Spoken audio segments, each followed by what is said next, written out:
Bienvenidos a los cursos bíblicos del Ministerio Llamada de Medianoche. Una propuesta nueva para conocer y entender las Sagradas Escrituras y dar crecimiento a pastores, misioneros y a toda persona que quiere estudiar y crecer en su vida cristiana. Porque la Biblia dice en el Salmo 119:130, la exposición de tus palabras nos da luz y da entendimiento al sencillo. Un material de excelente calidad educativa y de producción. Totalmente gratis. Por más información, www.llamadaweb.org o búscanos en nuestras redes sociales, Facebook, Twitter, Instagram y YouTube. Comunicate vía WhatsApp al 099 000 540. Si estás fuera del Uruguay, prefijo más 598. Disfruta la clase de hoy. Vamos a seguir nuestro estudio de matrimonio y familia. Y hoy tocan dos temas muy importantes, que es la sexualidad y también la educación de los hijos. Entonces vamos a dirigirnos en primer lugar a los principios bíblicos respecto a la sexualidad dentro del matrimonio. Obviamente es un tema muy importante, muy trascendente, y vamos a leer una serie de pasajes que tienen que ver con este tema. Al crear al hombre y a la mujer, allí en Génesis 1, versículos 27 y 28, el Señor dijo, y creó Dios al hombre a su imagen, a imagen de Dios los creó, varón y hembra los creó. Y los bendijo Dios y le dijo, fructificad y multiplicaos, llenad la tierra, sojuzgadla y señoread sobre los peces del mar, en las aves de los cielos y en todas las bestias que se mueven sobre la tierra. Luego el pasaje tan conocido de Génesis 2:24, cuando Dios instituye el matrimonio, por lo tanto dejará el hombre a su padre, a su madre, se unirá a su mujer y serán una sola carne. El apóstol Pablo recomienda también allí en 1 Corintios, el capítulo 7, 3 al 5, lo vamos a desarrollar luego, el marido cumpla con la mujer el deber conyugal y asimismo la mujer con el marido. La mujer no tiene potestad sobre su propio cuerpo sino el marido, ni tampoco el marido potestad sobre su propio cuerpo sino la mujer.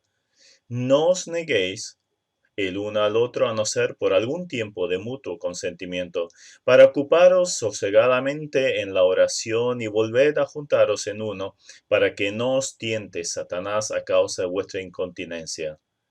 En Hebreos 13, versículo 4, encontramos la exhortación honroso sea en todos el matrimonio y el lecho sin mancilla, pero a los fornicarios y a los adúlteros los juzgará Dios. Y luego usamos también un pasaje que encontramos en Proverbios 5, 19 al 19, 15 al 19. En realidad es un pasaje que está enfocando las relaciones fuera del matrimonio, pero tienen algunos principios muy buenos para dentro del matrimonio. Bebe el agua de tu misma cisterna y los raudales de tu propio pozo. ¿Se derramarán tus fuentes por las calles y tus corrientes de aguas por las plazas? Sean para ti solo, y no para los extraños contigo. Sea bendito tu manantial, y alégrate con la mujer de tu juventud. Como sierva amada y graciosa gacela, sus caricias te satisfagan en todo tiempo, y en su amor recréate siempre.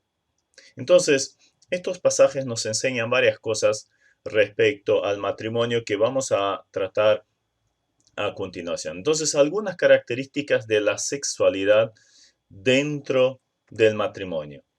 El sexo dentro del matrimonio es puro y es santo. ¿Por qué? Y bueno, porque fue creado por Dios y por lo tanto es puro como Él lo es. Y esto sucedió, recuerden, antes de que el hombre cayera en el pecado.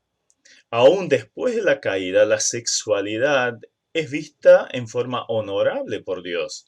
Las relaciones sexuales, podríamos decir, son tan santas como leer la Biblia, la oración, la predicación u otra actividad ordenada por Dios. Habíamos visto que esto está bien ordenado por Dios. Entonces, estos pasajes nos señalan que las relaciones sexuales, obviamente, dentro del matrimonio, que es el marco para el cual fueron creadas, son buenas, son santas, son necesarias, satisfacen una gran necesidad, crean un vínculo realmente maravilloso. Ahora, ¿cómo se ve desde un punto de vista religioso la sexualidad? Muchas veces esto estuvo asociado con el pecado. Por un lado se entiende porque la sexualidad fuera del matrimonio es pecado. Pero dentro del matrimonio a veces arrastra estos resabios de, de- de- de entendimiento equivocado de la sexualidad. Al punto tal que el apóstol Pablo hasta dice, en algún momento hasta vendrán algunos diciendo o prohibirán casarse. Y esto lo vemos, por ejemplo, en el voto de celibato y cosas por el estilo, como que la sexualidad está asociada con algo sucio. No es así. Al contrario, dentro del matrimonio es algo maravilloso inventado por Dios. Al no tener presente entonces este concepto de la santidad, de la perfección de la sexualidad dentro del matrimonio, se llegan a cuestiones muy tristes que limitan la plenitud que Dios tenía diseñado justamente para el matrimonio en este tema. Una buena forma de encontrar la plenitud en toda la pureza divina, por ejemplo, es leer como matrimonio el libro del Cantar de los Cantares. Realmente es prácticamente un libro entero enfocado al relacionamiento y muchas veces íntimo de la pareja. Entonces, bien claro también el concepto acá de una sexualidad bien vivida. Obviamente la sexualidad no es la base para el matrimonio. El matrimonio o el matrimonio es prioritariamente no un tema de sexualidad. Es un ingrediente importante, pero no es la base. Dios le dio su lugar, Jesús lo confirmó, Pablo lo volvió a mostrar. La unidad en el matrimonio va más allá de la sexualidad. De lo contrario, por ejemplo, casos de enfermedad, viajes, vejez, anularían el matrimonio y no es así.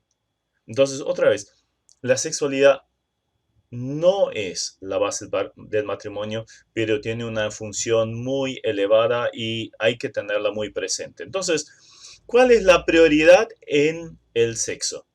Es el dar, el hacer sentir bien al otro, como todo en lo relacionado con el amor. También tiene que ser esto.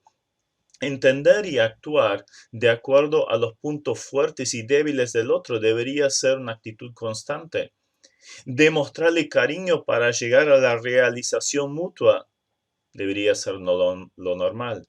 Las relaciones sexuales también están basadas en el concepto bíblico de la palabra ágape, amor, que ya tratamos tantas veces, que significa dar, entregar, sin esperar inclusive nada a cambio. Justamente eso del dar buscando el bien del otro genera una enorme satisfacción. Si ambos ahora piensan de la misma forma, bueno, la relación matrimonial y sexual va a ser perfecta, la potencia.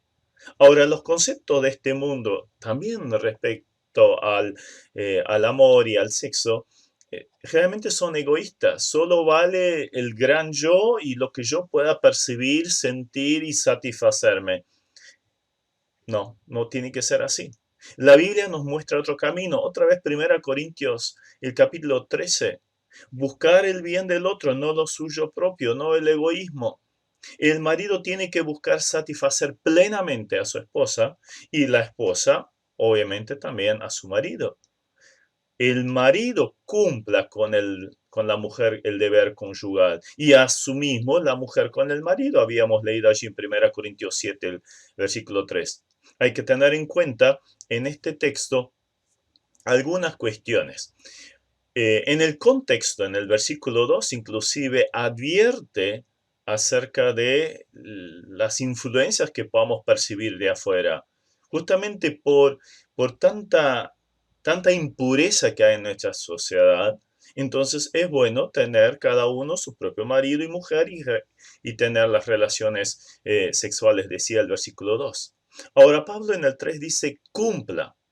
Y la palabra cumpla significa devolver totalmente. Es un mandamiento. Hay que darlo totalmente, sin dudar, sin retasear, no avergonzándose.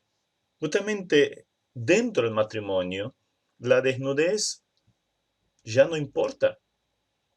Después utiliza la palabra que es un deber. Es una responsabilidad con un propósito, hacerle algo bueno al cónyuge. Se deben placer el uno al otro. Esto vale entonces tanto para la esposa como para el esposo. Dios dio la capacidad a cada uno de satisfacer sexualmente a su cónyuge. 7:4 de 1 Corintios dice, la mujer no tiene potestad sobre su propio cuerpo sino el marido, ni tampoco tiene el marido potestad sobre su propio cuerpo sino la mujer. Potestad significa autoridad, control. Entonces cada uno tiene control sobre el cuerpo del otro. Es una orden dada a los dos, por lo cual ambos pueden y deben ser activos y tomar la iniciativa en este tema. Ahora, ¿qué pasaría si los deseos de uno de los cónyuges no son los del otro? Bueno, la palabra de Dios enseña claramente que hay que satisfacer al cónyuge y no concentrarse en los propios deseos. El no hacerlo sería una clara rebelión contra Dios. El deseo sexual es bueno y hay que fomentarlo. Habíamos leído esto en Proverbios. Sea bendito tu manantial y alégrate con la mujer de tu juventud. Como sierva amada y graciosa Gacela, sus caricias te satisfagan en todo tiempo, en su amor recréate siempre. Proverbios 5, 18 y 19. Entonces, en primer lugar, tenemos que resaltar en este pasaje que el sexo es bendito. Lo inventó Dios, sea bendito tu manantial. Existe una clara orden de alegrarse, o sea, disfrutar del cónyuge. Otra vez queremos enfatizar, el no hacerlo sería desobedecer. Hay que decirle al otro cosas lindas, agradables, alabar su cuerpo y todo lo relacionado con esto. Si leemos el Cantar de los Cantares, está lleno de diferentes piropos que se dan mutuamente. Y acá encontramos sierva amada, graciosa Gacela.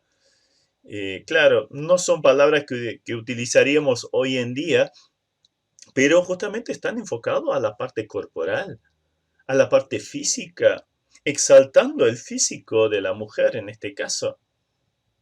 Se buscará siempre la satisfacción plena del otro, sea en lo que se dice, sea en lo que se hace, todo tiene que estar enfocado a ello. Y como ya vimos allí de 1 Corintios 7, es buscar la satisfacción del cónyuge. Tiene que ser visto como una tarea placentera. Es algo que Dios nos ordena y por lo tanto los que están casados la tienen que ejercer. Ya vemos que esto no puede ser fuera del matrimonio. Sigue diciendo allí en 1 Corintios 7:5, no os neguéis el uno al otro, a no ser por algún tiempo de mutuo consentimiento para ocuparos sosegadamente en la oración y volver a juntarlos en uno para que no os tiente Satanás a causa de vuestra incontinencia. Entonces, el negarse es no cumplir con los deberes por motivos egoístas. El abstenerse solo puede ser en el caso del consentimiento mutuo, solo por un determinado tiempo, por razones bien puntuales, y esto demuestra entonces también la regularidad de las relaciones. Lo suficiente para satisfacer el otro, lo suficiente para evitar las tentaciones de afuera, teniendo consideración mutua, obviamente, caso de enfermedades o problemas, esto es lógico, uno por amor entonces entiende la otra parte y la respeta. Ahora, ¿hay límites dentro del sexo en el matrimonio? Sí, también lo hay. Hay que actuar bíblicamente frente a problemas sexuales. Por ejemplo, he escuchado el caso de matrimonios para revitalizar la parte sexual o íntima, empezaron a mirar videos pornográficos juntos. ¿Qué están haciendo allí? Están metiendo a otras personas dentro de su lecho. Es un lecho con mancilla, al contrario de lo que decía Hebreos 13. Estamos con nuestra mente pecando. Entonces, eso sería adulterio. No puede ser. Tenemos que actuar bíblicamente, tenemos que fomentar de otra forma. La motivación tiene que ser el amor incondicional.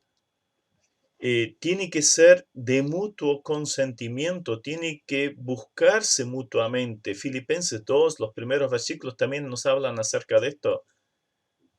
Y se aplica el principio del sometimiento mutuo. Someto mis deseos a los del cónyuge y a su vez también. Sigue vigente el concepto del dominio propio y no la satisfacción propia. También en esto. La templanza, el dominio propio, sigue vigente en todas estas áreas también. Ahora bien, hay una prohibición de la sexualidad fuera del matrimonio. Y esto es muy importante trazarlo, y más en nuestro tiempo en el cual esto es muy normal. John Stott resume este tema de una forma que me gustó muchísimo y por eso se los leo. Las escrituras definen el matrimonio instituido por Dios en términos de monogamia heterosexual, o sea, hombre y mujer. Es la unión de un hombre con una mujer que ha de ser reconocida públicamente al dejar padre y madre, sellada de por vida, se unirá a su mujer, y consumada físicamente, serán una sola carne. Las escrituras no contemplan otra clase de matrimonio ni de relación sexual, pues Dios no ofreció otra alternativa. En otras palabras, es lo que encontramos en la Biblia y esto es lo que promovemos, esto es lo que también debemos hacer. Sigue diciendo el autor, en realidad toda relación o acto sexual que se desvía del propósito revelado de Dios es de facto una ofensa contra Él y merece su juicio. Esto abarca la poligamia, la poliandria, que violan básicamente el principio de hombre y mujer, o sea, un hombre y una mujer, las uniones clandestinas, o sea, uniones así nomás, pues no suponen ningún acto concluyente de dejar a los padres, vínculos eventuales y uniones pasajeras, el adulterio y muchos divorcios que son incompatibles con eso de unirse y con la prohibición de Jesús no los separe el hombre, lo que Dios unió. Las parejas homosexuales estables que claramente violan la afirmación de que sea hombre y mujer. En suma, la única experiencia de una sola carne que corresponde al propósito de Dios y que se contempla en las Escrituras es la unión sexual de un hombre y su mujer, a quien reconoce como carne de su carne, como lo decía Adán. Cualquier otra actividad sexual, aunque sea en forma indirecta, como es el caso de la pornografía, corresponde al adulterio. Jesús fue muy tajante al respecto. Cualquiera que mira a una mujer para codiciarla, ya adulteró con ella en su corazón. O sea, a través de los pensamientos ya se efectuó el pecado. Muchas veces somos advertidos acerca de la pureza sexual. Por ejemplo, pues la voluntad de Dios es vuestra santificación, que os apartéis de fornicación. Y allí la palabra fornicación es porneia, de donde justamente surge nuestra palabra pornografía, que incluye toda relación sexual ilícita y toda inmoralidad. Y sigue diciendo el versículo, o sea, que apartéis de fornicación y que cada uno de vosotros sepa tener su propia esposa en santidad y honor, no en pasión de concupiscencia, o sea, deseos desenfrenados, como los gentiles que no conocen a Dios, que ninguno agrave ni engañe en nada a su hermano, porque el Señor es vengador de todo esto, como ya os hemos dicho y testificado. Pues no nos ha llamado Dios a inmundicia, sino a santificación. Así que el que desecha esto no desecha a hombre, sino a Dios, que también nos dio el Espíritu Santo. Esto está en 1 Tesalonicenses 4, 3 al 8. Ahora, en 1 Corintios 6, 16, el apóstol Pablo todavía advierte categóricamente: ¿o no sabéis el que se une con una ramera es un cuerpo con ella? Porque dice, los dos serán una sola carne. Una sola carne, un concepto que aparece varias veces en la Biblia, y justamente se refiere a esa identificación, esa unión sexual, física. Ahora, está comprobado científicamente que las relaciones sexuales unen. Sea en el ámbito que se realicen, unen. Están diseñados por Dios para unir ¿qué? El matrimonio. Ahora, si se toma esto fuera del matrimonio, también une. Se hace una carne con ella, decía Pablo, advirtiendo acerca de la relación con una prostituta. Entonces se une a ella. Se está formando algo allí que Dios absolutamente prohíbe y que daña una futura relación. He conocido demasiados casos donde esto sucede. Relaciones sexuales fuera del matrimonio, después quedan prendidos, quedan unidos a una novia antigua con la cual tuvieron relaciones y vuelve a surgir el deseo. Sobre todo la primera relación sexual para la mujer es fundamental, y si esto fue fuera del matrimonio, queda el recuerdo y queda esa unión. Obviamente Dios perdona, Dios restaura y tenemos que estar enfocados a ello, pero cuidado, es un daño grande para un futuro matrimonio firme. Lo limita, lo pone en riesgo. Para hacerlo corto y no extendernos demasiado, lo pone en riesgo. Entonces es fundamental que la relación sexual solo se dé dentro del matrimonio y todo lo que sea afuera sea completamente eliminado, porque Dios busca nuestra santificación y que nos apartemos de todo lo que tiene que ver con la fornicación, ¿sí? Y con todo lo que esto incluye. Entonces, algo creado por Dios y como tal realmente maravilloso, perfecto, ideal para fomentar, hacer crecer, madurar, unir el matrimonio. Así que los que están casados disfruten de ello con toda libertad, siempre teniendo en cuenta que el amor no busca lo suyo propio, sino siempre el bien del otro. Cerrando este tema, pasemos a los principios para la educación de nuestros hijos. Querramos aceptarlo o no, los hijos son reflejos de los padres. El dicho tan común, ¿no? De tal palo, tal astilla, tiene mucho que ver. En alemán hay un dicho que la manzana no cae muy lejos del tronco del manzano, o sea, la fruta no cae muy lejos del tronco. O sea, hay una relación íntima con lo que son los padres y lo que serán luego los hijos. Desde un punto de vista espiritual también lo podemos saber, por sus frutos los conoceréis. No puede un buen árbol dar malos frutos, ni el árbol malo dar frutos buenos. Mateo 7, 16 al 18. Entonces, ¿qué queremos decir con estas afirmaciones? Queremos que nuestros hijos salgan bien, como comúnmente se dice, que realmente sean personas aptas para enfrentar las cuestiones de la vida, pero sobre todo con un enfoque espiritual. ¿Queremos esto? ¿Queremos que nuestros hijos sean fieles seguidores del Señor? No queda otra forma que ser ejemplo. Entonces, ahora como padres, nuestro objetivo principal en la vida, y fíjense lo que estamos diciendo acá, nuestro objetivo principal en la vida debería ser ejemplo. No hay nada que impacte más, no hay nada que incentive más que un buen ejemplo de parte de los padres. Es que hagamos lo que hagamos, nuestros hijos lo van a imitar, lo bueno o lo malo. Tenemos que tener en cuenta eso. Y aún lo malo, que quizás en el momento cuestionen, después muchas veces lo vuelven a imitar. Aunque lo odiaban, lo vuelven a hacer. Es muy común observar en hijos de padres borrachos que se vuelvan alcohólicos. Es muy común observar en hijos de padres golpeadores que luego golpeen también. En hijos de matrimonios que se divorciaron, que luego no puedan formar buenos matrimonios. Aunque odien a los padres por determinadas actitudes, luego las vuelven a repetir. En relación al trato con los hijos, también se puede aplicar alguno de esos puntos anteriores relacionados con el cónyuge.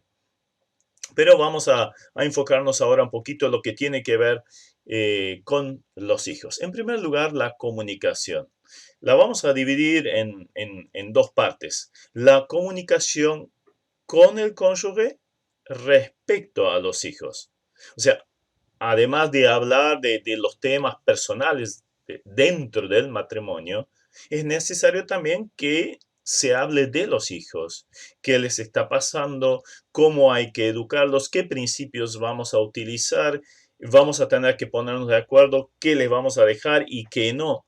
No que vengan a una parte y pidan permiso y si no lo consiguen allí, lo piden de la otra parte sabiendo que allí lo consiguen, etcétera.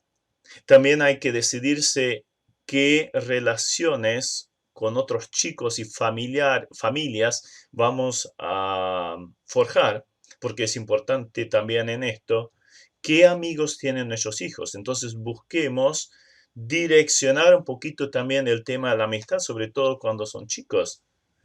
Gracias a Dios, con nuestros hijos tuvimos lindas experiencias en cuanto a esto, buscando familias donde los hijos son creyentes, familias que tenían los mismos principios de educación que nosotros, y hoy, por la gracia del Señor, son excelentes amigos entre sí. Nosotros, entre los padres, somos muy buenos amigos, podemos compartir prácticamente todo porque tenemos esa afinidad espiritual.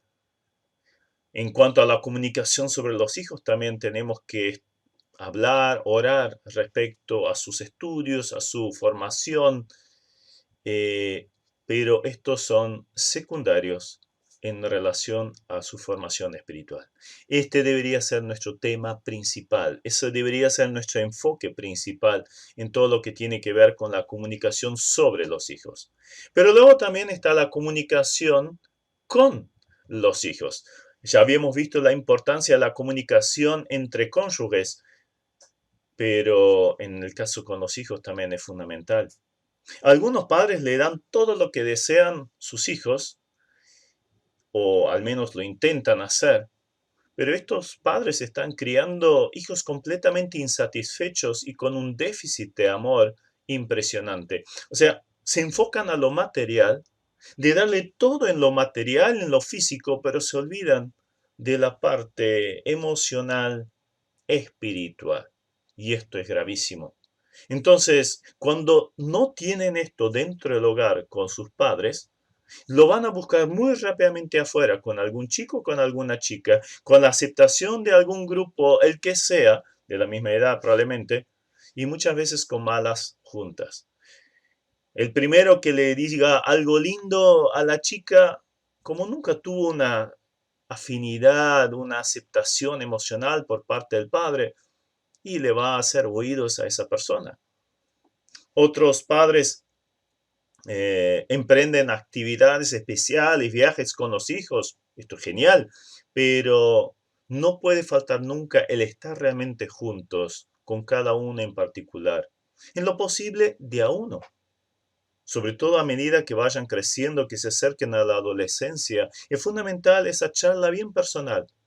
Conocer lo que piensa, lo que siente, qué deseos tiene, qué frustraciones, qué luchas, qué dificultades está enfrentando. Muchas veces los padres no tienen idea con qué los hijos están peleando, luchando o lo que les está haciendo sufrir. Tenemos que aprender en observarlos, en ver en sus reacciones y actitudes algo que quieren demostrar y quizás no sepan formular o no se animen a hacerlo. Una buena opción es una noche en familia por semana, mínimo, en el cual cada uno pueda expresar sus pensamientos, sus experiencias, sus necesidades, por las cuales obviamente después también se ora. Ahora, si de repente uno de los hijos aparece vestido todo de negro y con piercing en el labio, en el ombligo, todo tatuado, peinado raros, y probablemente ya hayamos llegado tarde. Cuidado con los hijos que se encierran en sus piezas a solas con el celular, la computadora. Quizás ya sean adictos a juegos o a la pornografía. Están buscando contactos con otros porque no reciben esto en el hogar. Entonces, ¿cómo anda la comunicación con esos hijos? Hay que forjarla, hay que buscarla, hay que cultivarla, como toda comunicación. Si no se riega esa planta, se deteriora, se muere. Y esto obviamente incluye pasar tiempo con los hijos. Esto es fundamental, tiempo con los hijos. Una vez una chiquita vino y le dijo al papá que estaba trabajando todavía, después de haber vuelto a casa, estaba en su oficina y le preguntó, papá, ¿cuánto te pagan por hora? Entonces el papá, ¿vos qué te importa eso? Anda a jugar, déjame que yo estoy trabajando. Y ella insistía, insistía. Y al final el papá dijo, bueno, ¿para qué quieres saber eso? No, quería saber cuánto te dan por hora. Bueno, tanto. Entonces ella salió corriendo y fue a buscar su alcancía. Y la trajo y le dio, papá, te quiero comprar 1 hora de tu tiempo. Y claro, esto al pobre padre lo partió al medio, pero qué sabiduría la de la chiquita. ¿Cuántas veces no tenemos ni 1 hora para nuestros hijos? Para una infinidad de otros temas sí tenemos tiempo, pero no para nuestros hijos. No alcanza con satisfacer sus necesidades básicas, materiales y físicas. Ellos tienen necesidades emocionales y espirituales a cubrir. Lamentablemente se descuida mucho esto. Y sobre todo cuando todavía ambos padres salen a trabajar. A veces lo entiendo para cubrir las necesidades básicas, pero generalmente, y esto se ve sobre todo en los países del primer mundo, en realidad es más una presión de lo social y del materialismo. Y también porque nuestra sociedad hoy en día trata a las mujeres si son solo amas de casa como algo menos, como que la mujer no se realizó. Eh, y bueno, entonces se cede a esa presión. Hay casos realmente ridículos donde el salario que recibe la mujer trabajando afuera se lo tienen que dar a la niñera y a la que viene a limpiar con tal de, bueno, reafirmar sus derechos de mujer libre, independiente, lo que fuera. Pero se pierde el tiempo, se desperdició incalculables oportunidades de implementar principios y valores espirituales, valores bíblicos. ¿Quién se los va a dar? El que está cuidando a los chicos, y aun si fuera un familiar y cristiano, nunca tendrá los valores, los principios tan bien arraigados como los queremos nosotros. Si fueran los abuelos, bien sabemos que los padres están para educar, los abuelos para malcriar. Ya pasaron de la edad de ponerse firmes en cuanto a las decisiones. Entonces, ¿qué nos estamos perdiendo? ¿Qué tipo de hijos estamos criando? Los hijos son el tesoro más grande que tenemos. Habrá que poner en una balanza lo que vale más para nosotros y las consecuencias que estamos dispuestos a pagar luego respecto a esa decisión. Escucho cada tanto en la radio una promoción de un lugar de hoteles en la costa, donde básicamente dice, venga toda la familia, nosotros tenemos un muy buen programa para sus hijos. Usted venga a descansar, nosotros entretenemos a sus hijos. No, si salimos de vacaciones, salgamos juntos, invirtamos en la familia. ¿No será mejor aprovechar este tiempo para estar más con ellos? Un proverbio chino dice, si haces planes para un año, sembra arroz. Si lo haces para 20 años, planta árboles. Si lo haces para toda la vida, educa a una persona. Y creo que es lo de mayor valor que podemos tener, educar a nuestros hijos. Claro, esto también de la educación de los hijos incluye sí o sí el tema de pedir perdón. También nosotros los padres nos equivocamos. No somos infalibles. Y cuando nos equivocamos o hemos tratado a nuestros hijos en forma injusta, y bueno, corresponde pedir perdón como lo hacemos con cualquiera, lo tenemos que hacer con nuestra esposa o esposo, tenemos que hacerlo en el lugar de trabajo, en la iglesia, donde fuera. Bueno, ¿y los hijos qué son? ¿Menos? No, también tienen que ver esta realidad. Si se finge que nada ha pasado, los hijos tampoco sentirán la necesidad de pedir perdón por sus errores, por sus faltas y tampoco pedir perdón frente a Dios. Y no pasa nada, sigamos adelante como si nada hubiera pasado. Si nosotros no les enseñamos el pedir perdón pidiendo nosotros, ¿quién se lo va a enseñar?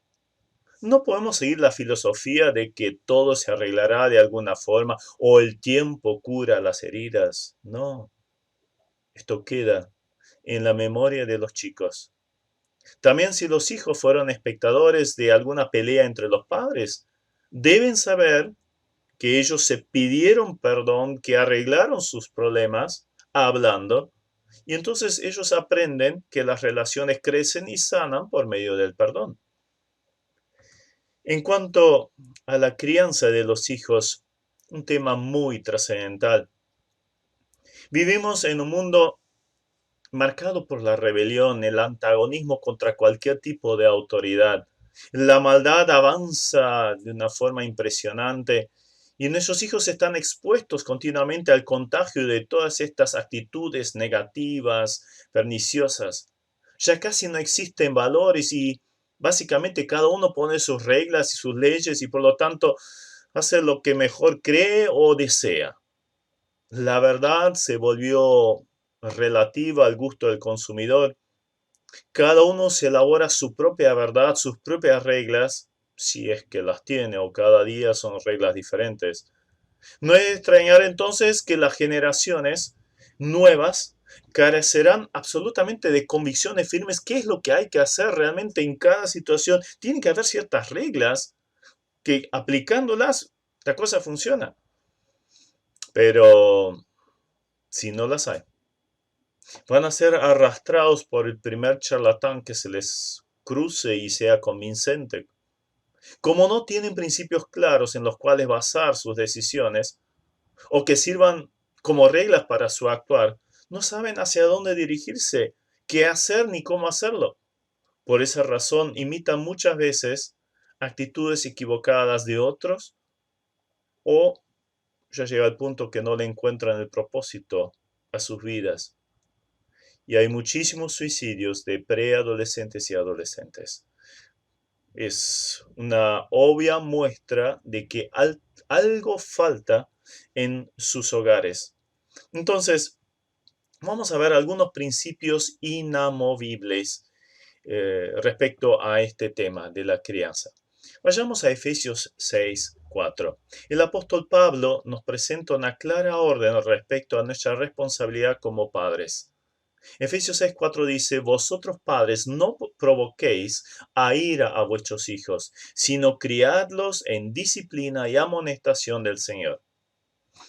Parafraseando esto, podríamos decir, padres, críen a vuestros hijos en la disciplina y amonestación del Señor. Entonces, ¿qué significa esto? Veremos un poquito estos términos que aparecen allí. La palabra criar significa criar a madurez y la idea, la palabra contiene la idea de acariciar o entrenar. O sea, es un entrenamiento con mucha caricia, con mucho cariño. Viene de la palabra que contiene la idea de alimentar, de tomar de la esencia de uno y transmitirlo al otro, en este caso a los hijos. O sea, la crianza es tomar de lo que uno tiene y es y transmitirlo a sus hijos como un entrenador que lo hace con mucha determinación, pero también cariño. Obviamente, entrenamiento significa continuamente lo mismo. Pero toda la base para este entrenamiento es tomado de la propia sustancia, de los padres en este caso, ¿no? O sea, transmiten lo que son y lo que saben. Ahora, si no tienen esencia espiritual, no la podrán transmitir. ¿Qué van a transmitir? Carnalidad, mundanalidad, materialismo, etcétera, etcétera. Entonces, la esencia de los padres tiene que ser buena para poder criar en forma adecuada a los hijos.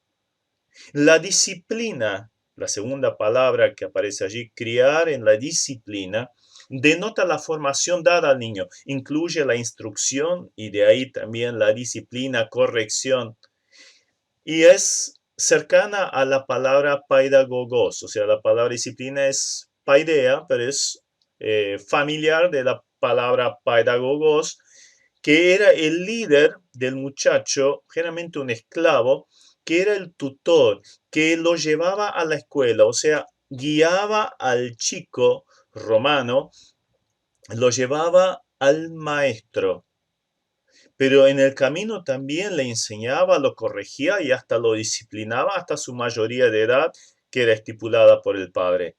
Y de esa expresión surgen nuestras palabras pedagogía, pedagogo, etc. Pero era un esclavo que tenía la tarea principal de ir encaminando al hijo y lo llevaba al maestro. Creo que la ilustración es muy fácil de comprender, ¿no? ¿Qué somos nosotros? Somos esos esclavos, siervos de Cristo, y llevamos a nuestros hijos ¿a quién? A Cristo.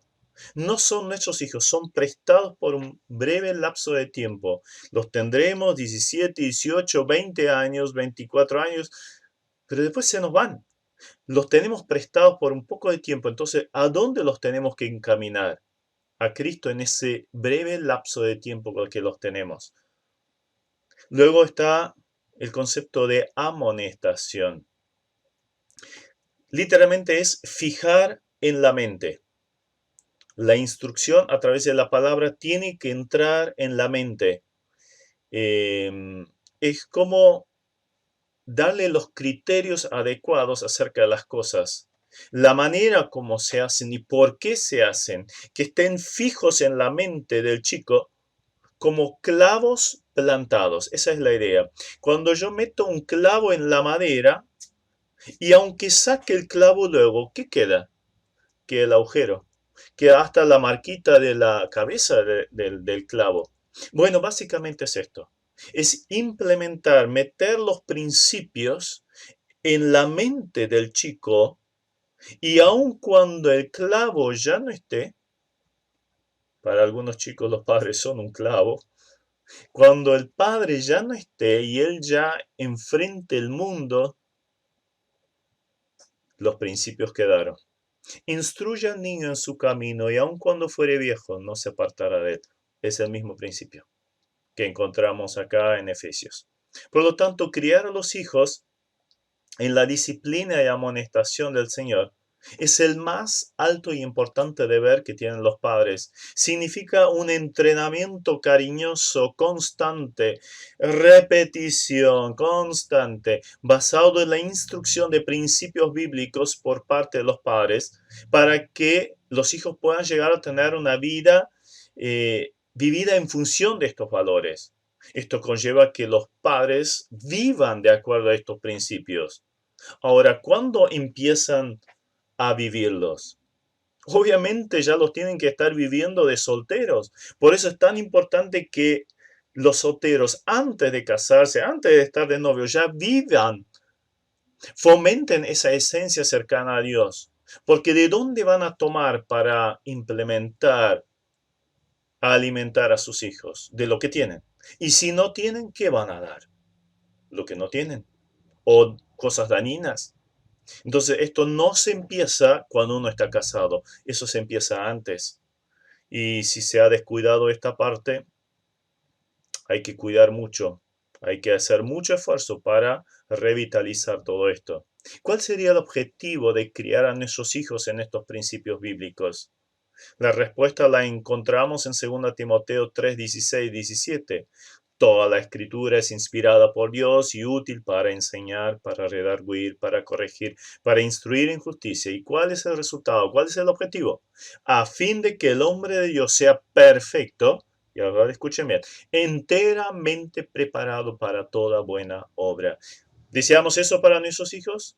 Deseamos hijos que sepan hacer lo correcto, que les vaya bien en la vida y sobre todo que honren al Señor con todo lo que hagan. Bueno, instruye al niño en los principios bíblicos.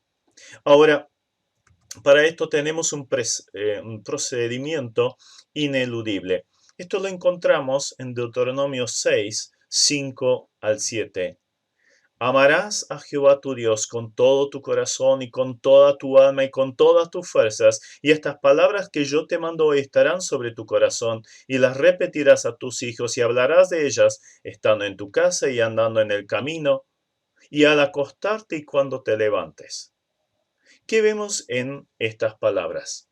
En primer lugar, vemos una clara consagración al Señor, porque empieza con una prioridad diciendo, amarás a Jehová tu Dios de todo tu corazón, de toda tu alma, con todas tus fuerzas. La misma expresión la utiliza el Señor Jesús en Mateo 22, 37 y 38.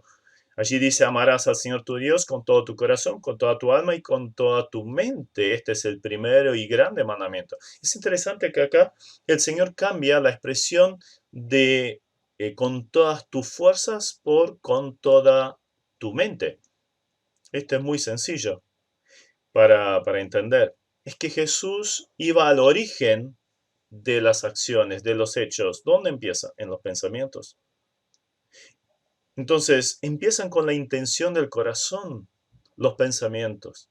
Una mente entonces puesta en Dios, su palabra, en la obediencia, en consagración a Dios, también se va a transmitir luego en fuerza, en hechos, en actitudes y acciones que lo van a demostrar. Entonces, ahora la idea de estos dos pasajes, la idea central, la primera, es una rendición incondicional al Señor de parte de los padres. Si no existe el reconocimiento del señorío de Cristo en la vida de los padres, los principios bíblicos no serán valorados ni obedecidos. Serán principios interesantes, pero relativos a interpretación o gusto, deseo, si se aplican o no. La causa principal por la cual tenemos hijos que se apartan de los caminos del Señor es que los padres no tienen una relación cercana, profunda y cotidiana con el Señor. Yo era la oveja negra de mi familia, somos 4 hermanos, padres cristianos, padres que levantaron diferentes bases misioneras, institutos bíblicos, una iglesia en diferentes países. O sea, en cuanto al conocimiento bíblico, no había falencia absoluta. Yo conocía la Biblia de tapa a tapa. Mis hermanos se convirtieron de chicos. Yo demoré muchísimo. Yo era la oveja negra de la familia. Y empecé a cuestionar en mi adolescencia, empecé a cuestionar la religión de mis padres. ¿Por qué tienen que tener la verdad si hay tantas religiones?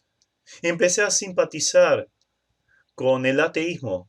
Me gustaba el comunismo como ideología y el comunismo es ateo, entonces me gustaba ese concepto de sacarle la plata a los ricos y darla a los pobres y tener todos parejos. Sonaba muy idealizado todo esto, ¿verdad? Pero el concepto religioso atrás, o más bien ajeno a la religión, era el ateísmo. Yo llegué a ese punto. Empecé a robar y otras cosas más. Pero escuchaba de noche, si no podía dormir enseguida, desde las piezas de mis padres a mis padres orando por mí y teniendo una vida íntegra.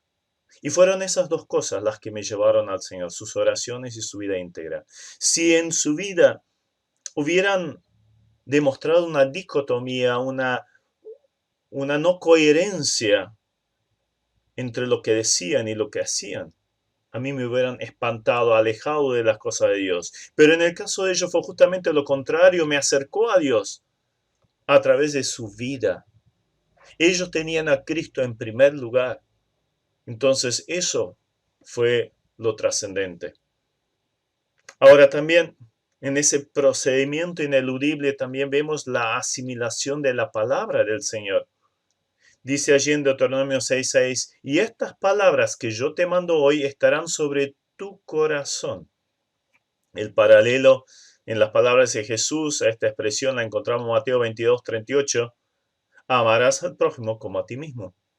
O sea, las palabras de Dios tienen que estar sobre nuestro corazón, significa obedecerlas, vivirlas, aplicarlas en la vida cotidiana.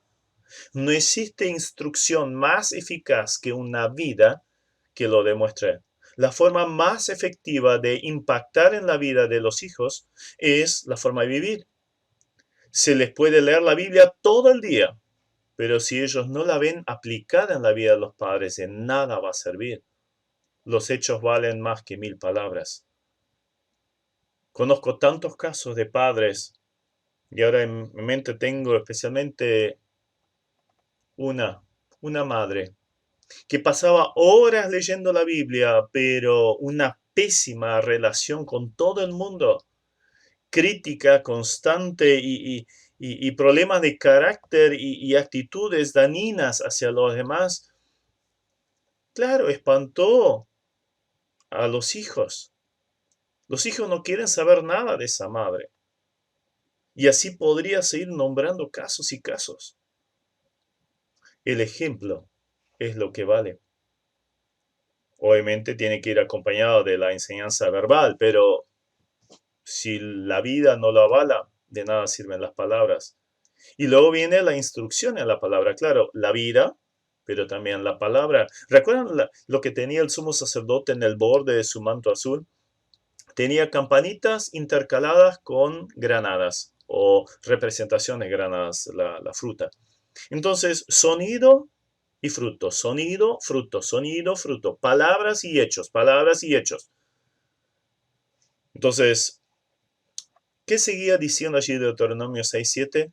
Y las repetirás, esas palabras que tenés sobre tu corazón, las repetirás a tus hijos y hablarás de ellas estando en tu casa, andando por el camino y al acostarte y cuando te levantes. Esto nos señala entonces una sana costumbre, rutina de leer, meditar, repetir, aplicar continuamente la palabra de Dios en el día a día a los hijos, con los hijos. Eso empieza con un culto familiar o devocional diario. Si no lo hacen como padres, están en falta. Si no lo estamos aplicando ya como solteros, es casi seguro de que no se hará después de casado. Quizás digas acerca de tus hijos, son muy pequeñitos, todavía no entienden nada. No, no.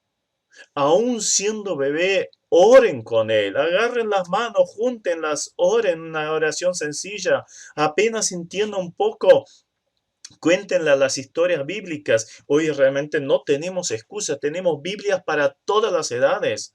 De la Biblia ilustrada bien sencilla a Biblias para jóvenes, para adolescentes, devocionales, de toda la índole tenemos.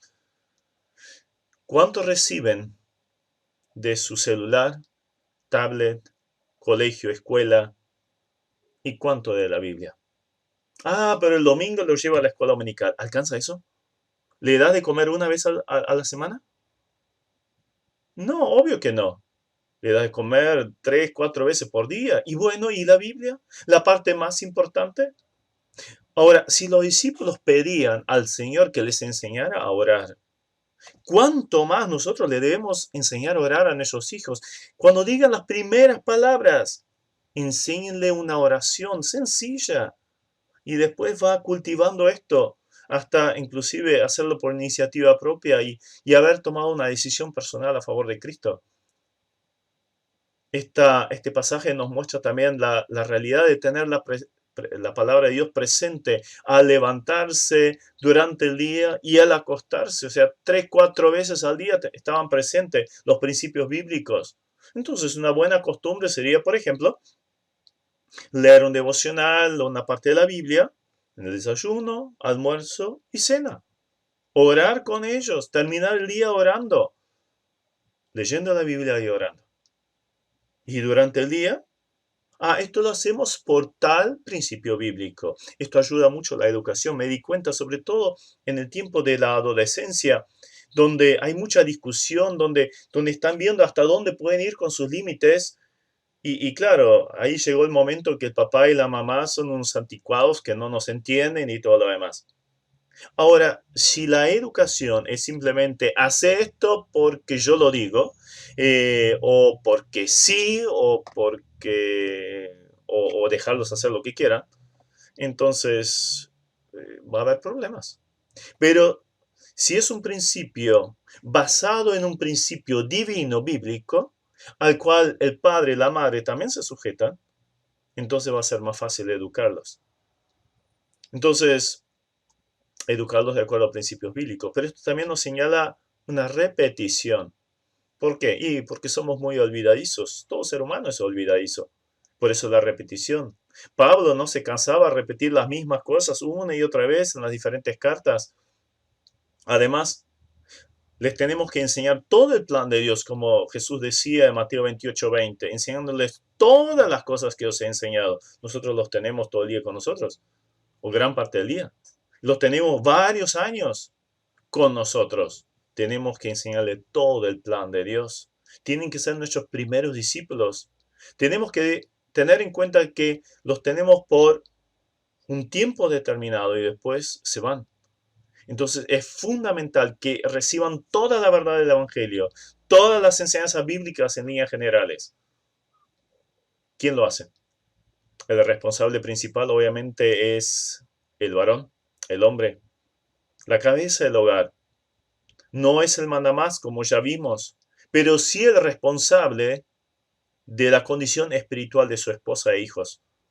No podemos ser indiferentes como hombres, como padres, frente a la instrucción bíblica personal y la de la familia. Pero alguien dirá, ¿y qué si el papá no está o no cumple con esta función? Bueno, entonces esta función, esta responsabilidad la tiene que tomar la madre. En Proverbios 1:8 hay un pasaje muy interesante. Allí dice, oye, hijo mío, la instrucción de tu padre, o sea, empieza con el padre, y no desprecies la dirección de tu madre. Ahora, la palabra dirección allí relacionada con la madre, en el original es la Torá de tu madre, o sea, no desprecies la Torá de tu madre. La Biblia, los principios bíblicos de tu madre. La Torá se refería en líneas generales al Pentateuco, pero Jesús mismo algunas veces utilizaba esa expresión para referirse a todos los escritos del Antiguo Testamento. Era lo que había en ese momento. Hoy tenemos que decir toda la Biblia. Entonces, la Biblia de tu madre. Una vez estaban discutiendo allí diferentes personas eruditas en el tema bíblico y empezaron a discutir cuál sería la mejor versión bíblica. Uno decía tal versión, otro decía otra versión. Entonces uno que se había quedado callado, al final le preguntan, ¿y vos cuál es tu preferida? Entonces él dijo, la mejor versión de la Biblia que conozco es la versión de mi madre. Ella vivía la Biblia y por eso sigo los principios bíblicos. Ahí tiene la Torá de tu madre. La Torá es más que una serie de mandamientos que tenían que cumplir los israelitas. Un arqueólogo descubrió el significado de la Torá con una representación de un niño entesando un arco y un mayor que lo guiaba, o sea que agarraba las dos manitos del niño y ayudaba a entesar el arco, la cuerda, y apuntando en la dirección apropiada para que diera en el blanco. Bueno, esto es la enseñanza bíblica. Estamos tomando las manos de nuestro hijo, estamos poniendo una dirección para que dé en el blanco, y es interesante. ¿Cómo lo llama la Biblia? La palabra más repetida en el Antiguo Testamento para pecado es chata, que significa errar el blanco.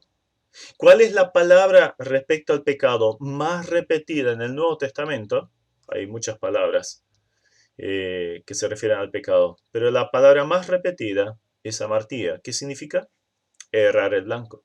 Entonces, en los principios bíblicos tenemos algo que nos ayuda a nosotros padres y también a nuestros hijos a pegarle al blanco. O sea, cumplir con el principio bíblico, con los principios divinos, con el objetivo que Dios tiene para con nuestras vidas y la de ellos, la de nuestros hijos. Entonces las madres le tienen que enseñar a sus hijos a pensar bíblicamente y de hecho probablemente sean las personas que más tiempo pasan con los hijos. Yo doy gracias a Dios por mi esposa, que me ha ayudado muchísimo en esa tarea.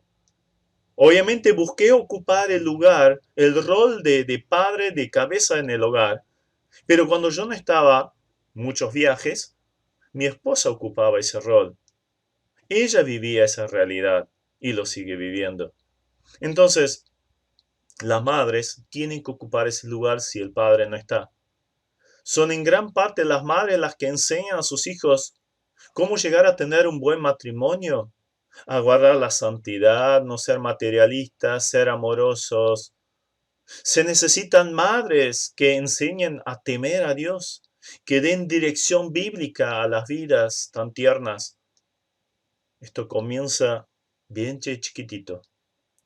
¿Recuerdan lo que Pablo le exhorta a Tito, que a su vez tenía que exhortar a las mujeres mayores que enseñen a las mujeres jóvenes con hijos a hacer qué cosa? Amar a sus hijos y a sus esposos también, pero estamos en el tema de los hijos, amar a sus hijos, o sea, darle todo lo necesario a los hijos de manera que la palabra de Dios no sea blasfemada, o sea, que vivan de acuerdo a los principios bíblicos. Hermanas mayores, abuelas, enseñen a sus hijas, nueras, a que cómo transmitir los principios espirituales a sus hijos, a los nietos en este caso. Como vemos, la parte más importante de la instrucción bíblica se realiza en el hogar a través del ejemplo de la vida, la instrucción específica. Pero si pensamos en el pueblo de Israel, ellos tenían también la obligación de ir al templo, estudiar la palabra de Dios, escuchar la exposición.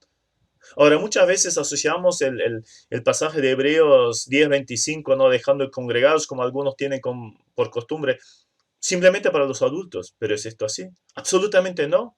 Gracias a Dios en nuestras iglesias hoy en día tenemos programas para todas las edades, en las escuelas dominicales o como se llame, donde la palabra de Dios se explica en forma clara, sencilla a las diferentes edades. Allí hay personas, hermanos y hermanas, que se han preparado, que leen la Biblia, que estudian la Biblia, las lecciones, oran por nuestros chicos.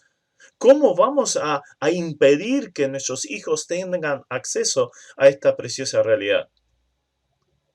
David decía respecto a esto, ¿con qué limpiará el joven su camino? Con guardar tu palabra. En mi corazón he guardado tus dichos para no pecar contra ti. Salmo 119, 9 y 11, ¿no? Entonces, ¿cómo nuestros chicos, nuestros adolescentes, nuestros jóvenes van a poder desarrollarse bien en la vida? Tomar las decisiones apropiadas teniendo la palabra en sus corazones. ¿Quién se la transmite? Nosotros somos los responsables. Y así llegamos al último punto en relación a esto, que es el tema de la disciplina que está asociado con todo esto. Obviamente la disciplina también tiene un lugar. Si queremos hijos que no nos dejen mal, y esto sería lo menos, ¿verdad? Que no sepan desenvolverse bien en la sociedad y que de mayores quizás no tengan un trabajo estable, que no sepan aceptar órdenes, entonces no los disciplinemos. Dejémoslos hacer lo que quieran. Démosle todo lo que ellos pidan. Es muy interesante lo que se observó en la sociedad. Allí en los años 70, 80, se empezó a implementar una corriente de educación antiautoritaria. O sea, hay que dejar a los hijos que hagan lo que quieran. Obviamente esto fue muy contraproducente. Hoy los psicólogos, los pedagogos reconocen este error y señalan la importancia de poner límites a los hijos. La Biblia es bien clara respecto a este tema, de tal forma que no hay que añadirle nada a su enseñanza. Dice en Proverbios 13:24, el que detiene el castigo a su hijo aborrece, mas el que lo ama desde temprano lo corrige. Proverbios 19:18, castiga a tu hijo en tanto que hay esperanza, mas no se apresure tu alma para destruirlo. O sea, con medida, ¿sí? Cuidado. También corrige a tu hijo y te dará descanso y te dará alegría a tu alma. Proverbios 29:17. Obviamente esta disciplina tiene que tener el motivo correcto. Hebreos 12:5 al 11 nos transmiten esos principios. Tiene que tener la severidad apropiada, tiene que estar movido por el amor, no sacarse la bronca, no, esto siempre está mal. Nunca castigarlo en el primer momento del enojo sería contraproducente. Hablar con el hijo sería ideal, mostrarle lo que hizo mal y después aplicar el castigo apropiado. Dice en Efesios 6:4, vosotros padres, no provoquéis a ira a vuestros hijos, no provoquéis a ira. Y después sigue lo que ya vimos en cuanto a criarlos en la disciplina de amonestación del Señor. Jamás el maltrato. Esto no va. Pero la disciplina es necesaria. Dios al que ama, disciplina. Está hablando de sus hijos. Nosotros, nuestros hijos, necesitan disciplina también para que sepan ir en el camino apropiado en nuestra sociedad tan opuesta a los límites, que más bien busca justamente lo pecaminoso. Nosotros tenemos una gran responsabilidad. Pidamos continuamente sabiduría a Dios para educar bien a nuestros hijos. Los que todavía son solteros, que desde ahora oren no solo para formar un matrimonio en los principios bíblicos, sino luego también hijos, de acuerdo a la realidad espiritual propia. Y esto obviamente tiene que estar bien. Así que a forjar esto ya desde ahora si todavía eres soltero. Y después como padres, mucha sabiduría pedida de parte de Dios para educar. Hay muy buenos libros respecto a educación de hijos. Lean, instrúyense al respecto para poder tener una descendencia que agrade a Dios, para su gloria. Amén. Esperamos que esta clase haya sido de edificación. Recuerda que en nuestra página web www.llamadaweb.org podrás encontrar el complemento de esta clase con las notas y material extra. Busca la pestaña Cursos Bíblicos y regístrate para tener más material totalmente gratis. Gracias a todos los que ofrendan para que este material siga produciéndose.